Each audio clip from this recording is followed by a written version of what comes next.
My name is Jim Linnell. Welcome to part 3 of the Bald Eagle Head program. I'm now going to show you how to do the coloring. For coloring the eagle, we're going to use the Kova colors. These are acrylic paints for leather, and I've already pre-mixed the shades that I'm going to use. They are varying strengths of white, diluted down with browns and yellows to create the different shades that we'll use to create depth in the painting. When we begin painting this eagle, we're going to start with the darker color here, which again has a fair bit of brown mixed into it.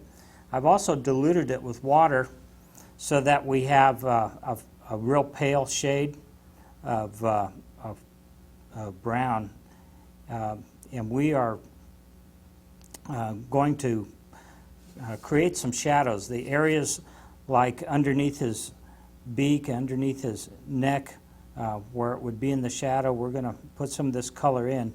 You'll notice that I'm using a fairly good-sized brush. I'm not trying to be super careful about painting within the lines right now.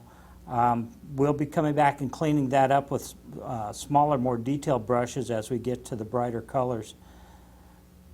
For right now, we're just going to get the color in here to give him some three-dimension up underneath his eye here.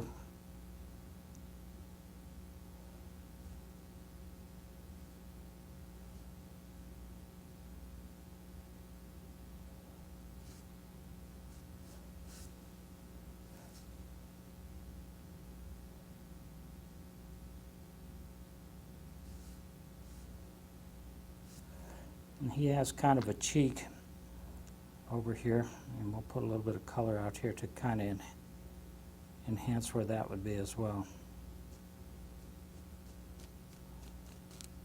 Notice the brush stroke. As I was putting this color on, I was actually pushing the color up underneath the edge of these feathers so that where they were kind of lifted when we did the undercutting, we have color underneath them. Now we'll go to the next shade, which is a bit brighter. And again, this has been watered down as well, about 50-50, I suppose.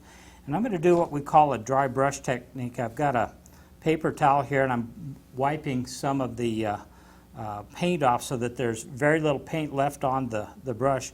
And I want to, as I brush now, I'm going to start running the brush in the direction of the feathers so that the paint doesn't run up underneath all of those places I just put this darker color.